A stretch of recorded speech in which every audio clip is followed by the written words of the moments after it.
Hello friends, रश्मि food kitchen में एक बार फिर से आपका बहुत बहुत स्वागत है। तो आज मैं आपके लिए लाई हूँ स्वीट कॉर्न्स के पराठे कैसे बनाते हैं, साथ ही साथ ग्रीन चटनी भी किस तरह से बनाते हैं, ये मैं आज आपको बताऊंगी। तो अगर आप मेरा वीडियो फर्स्ट टाइम देख रहे होंगे तो प्लीज़ मेरे वीडियो को लाइक शेयर और सब्सक्राइब ज़रूर कीजिए। तो यहाँ पर हमें सबसे पहले कॉर्न लेना है। तो यहाँ पर मैंने एक बाउल यहाँ पर कॉर्न ली हूँ। यहाँ पर स्वीट कॉर्न ही लेना है, अगर आप चाहें तो इससे ज़्यादा भी कॉर्न को ले सकते हैं। तो यहाँ पे सबसे पहले कॉर्न को बॉईल करने के लिए हमें गैस पे एक बर्तन रख लेना है। उसमें बॉईल करने के लिए पानी डाल देना है। अब पानी जैसे ही बॉईल होगा हमें इसमें कॉर्न डाल देना है।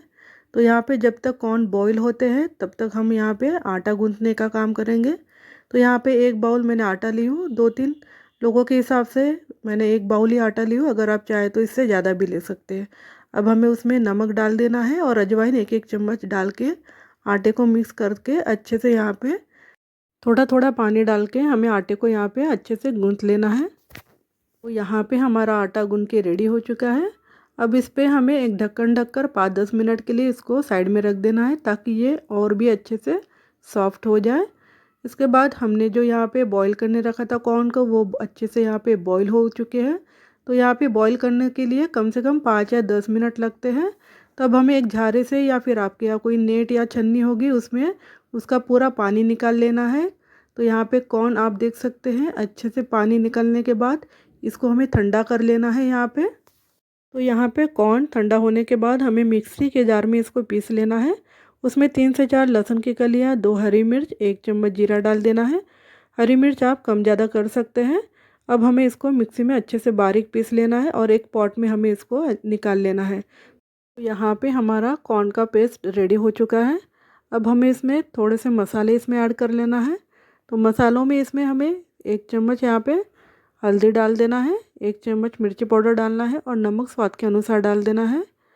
अब नमक आप चाहे तो कम ज़्यादा कर सकते हैं। अब धनिया डाल के इसको हाथ से ही हमें अच्छे से यहाँ पे मिक्स कर लेना है। तो यहाँ पे हमारा स्टफिंग रेडी हो चुका है, जो पराठों के अंदर हमें इसको डालना है। इसके बाद हमने जो आटा गूंथ के रख दिया था उस आटे में थोड़ा सा तेल डाल के हम आटे को अच्छे से मैश कर लेंगे यहाँ पे, ताकि और भी अच्छे से ये सॉफ्ट हो जाए। इसके बाद हमें आटे का छोटा सा लोई लेके उसके अंदर हमें स्टफिंग भर लेना है और धीरे धीरे यहाँ पे ऐसे इस तरह से हमें बेलते जाना है। तो यहाँ पे मैं माफ़ी चाहूँगी, यहाँ पे मेरा वीडियो शूट नहीं हो पाया है स्टफिंग करते हुए। तो इसी तरह से हमें यहाँ पे रोटी की तरह धीरे धीरे यहाँ पे पराठों को बेल लेना है। अब यहाँ पे हमारे पराठे अच्छे से बेलने के बाद तवे में इसको डालते हुए अच्छे से यहाँ पे हमें सेक लेना है। तो यहाँ पे पराठे सेकते समय हमें इसको तेल लगा लेना है या फिर आप इसमें घी भी यूज़ कर सकते हैं, बहुत ही अच्छा इसमें टेस्ट आता है घी डालने से। तो यहाँ पे हमारे इसी तरह से पराठे यहाँ पे रेडी हो चुके हैं।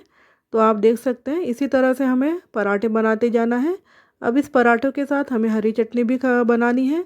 तो हरी चटनी बनाने के लिए हमें यहाँ पे मिक्सी में 2 टमाटर ले लेना है। साथ ही साथ इसके साथ 3 से 4 लहसुन की कलियाँ ले लेना है, 2 यहाँ पे हरी मिर्च लेना है और यहाँ पे थोड़ा सा धनिया डाल के 1 चम्मच जीरा डाल देना है और स्वाद के अनुसार नमक डाल के इसको अच्छे से बारीक यहाँ पे पीस लेना है। तो यहाँ पे हमारी ग्रीन चटनी रेडी हो चुकी है। तो पराठों के साथ ग्रीन चटनी बहुत ही टेस्टी लगती है।